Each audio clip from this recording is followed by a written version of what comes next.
Hello दोस्तों, स्वागत है आप सभी का हमारे चैनल पर। आप देख रहे हैं study with interest and love. तो जैसा कि आप ये सेशन चल रहा है, आपको पता ही होगा कि ये हिस्ट्री का सेशन चल रहा है जिसमें क्लास 12 का एनसीईआरटी पढ़ाया जा रहा है।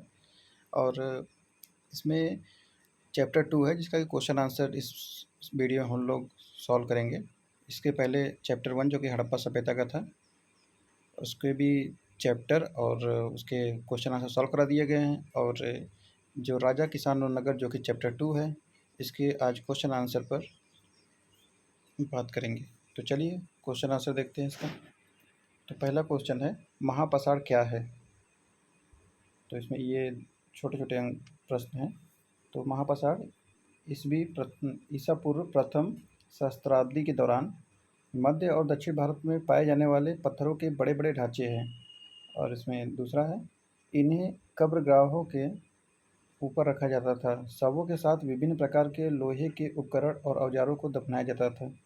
दूसरा क्वेश्चन है, 6ठी शताब्दी ईसा पूर्व को प्रारंभिक भारतीय इतिहास में एक महत्वपूर्ण परिवर्तनकारी काल क्यों कहा जाता था? तो इसमें भी दो पॉइंट है। पहला पॉइंट है, इस काल को प्रायः आरंभिक राज्यों यानी लोहे के बढ़ते प्रयोग और सिक्कों के साथ जोड़ा जाता था। और इसमें दूसरा महत्वपूर्ण पॉइंट है, इसी काल में बौद्ध और जैन सहित विभिन्न दार्शनिक विचारधाराओं का उदय हुआ। चलिए तीसरा क्वेश्चन देखते हैं, धम्म महामात्र कौन थे? तो सम्राट अशोक द्वारा नियुक्त विशेष अधिकारी, और दूसरा धम्म के प्रचार के लिए इनकी नियुक्ति की गई थी। मौर्यों के बारे में जानने के लिए कोई दो स्रोतों के नाम लिखिए। तो कौटिल्य के अर्थशास्त्र, मेगास्थनीज का विवरण इंडिका, अशोक का अभिलेख। कुषाण कौन थे? चीन में रहने वाले एक कबायली जाति, मध्य एशिया से लेकर पश्चिमोत्तर भारत तक एक विशाल साम्राज्य में शासन। भारत में सोने के सिक्के सबसे पहले कुषाणों ने जारी किया था। अशोक के अभिलेख किन किन भाषाओं व लिपियों में लिखे जाते थे? तो भाषा प्राकृत भाषा, ब्राह्मी लिपि में, और यूनानी भाषा खरोष्ठी लिपि में। चलिए अब लगभग 5 अंक वाले क्वेश्चन देते हैं, लगभग 50 वर्ड में। तो मगध के एक शक्तिशाली राज्य के रूप में उदय के कारणों की चर्चा कीजिए। महत्वाकांक्षी शासक जैसे बिंबिसार, अजातशत्रु, महापद्मनंद। लोहे की खानें इसमें है। उपजाऊ मिट्टी, जंगली क्षेत्रों में हाथी उपलब्ध थे जो सेना का महत्वपूर्ण अंग था।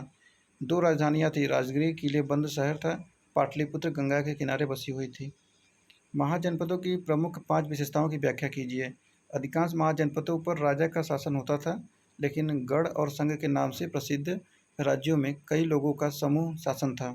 प्रत्येक महाजनपदों की एक किलेबंद राजधानी होती थी। अस्थायी सेना, जिन्हें प्रायः कृषक वर्ग से नियुक्त किया जाता था, और नियमित नौकरशाही।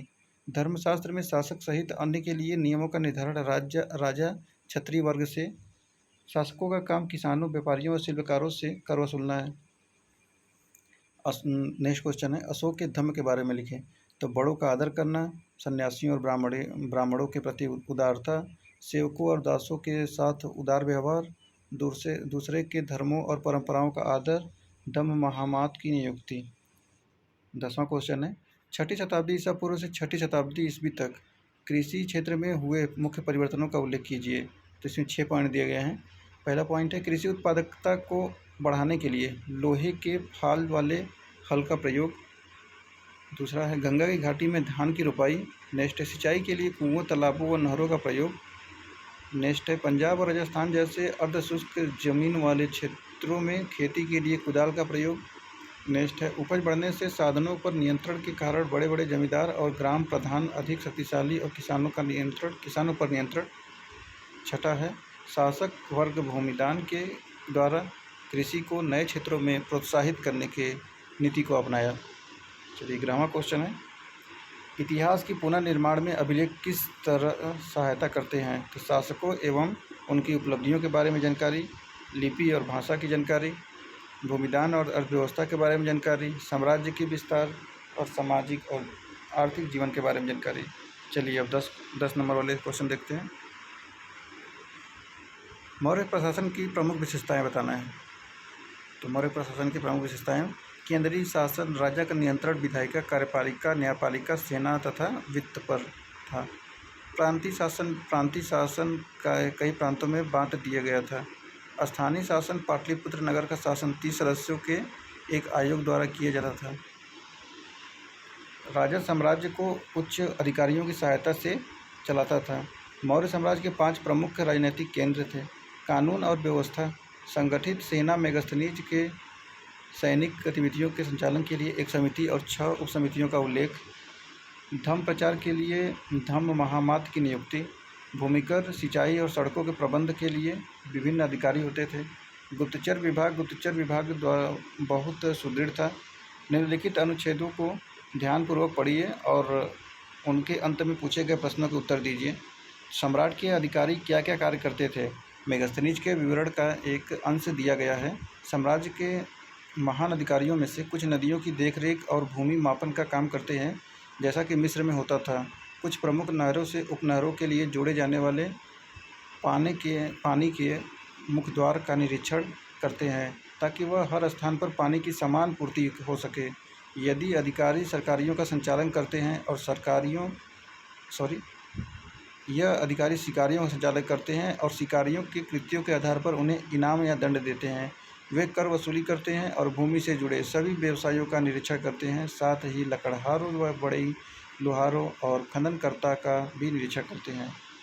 इसमें प्रश्न क है, साम्राज्य के महान अधिकारियों के कर्तव्यों की व्याख्या कीजिए।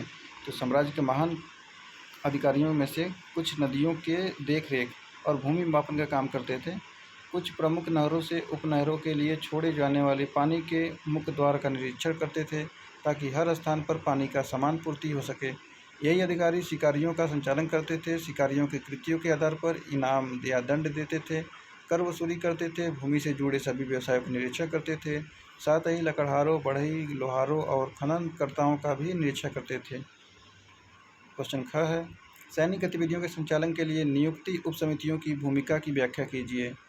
तो है इसमें उत्तर इसका है, सैनिक गतिविधियों के संचालन के लिए एक समिति और 6 उपसमिति का उल्लेख मेगास्थनीज ने किया है। इन उपसमिति का काम नौसेना, यातायात और खान पान, पैदल सेना, अश्वारोही, रथारोहियों और हाथियों का संचालन करना था। दूसरा पॉइंट है, दूसरी समिति का दायित्व विभिन्न प्रकार का था। उपकरणों को ढोने के लिए बैलगाड़ियों की व्यवस्था, सैनिकों के लिए भोजन, जानवरों के लिए चारे की व्यवस्था तथा सैनिकों की देखभाल के लिए सेवकों और शिल्पकारों की नियुक्ति करना है। क्वेश्चन ग है, अशोक ने अपने साम्राज्य को एकजुट रखने के लिए क्या किया था? तो अशोक ने धर्म के प्रचार के द्वारा अपने साम्राज्य को एकजुट रखने की कोशिश की।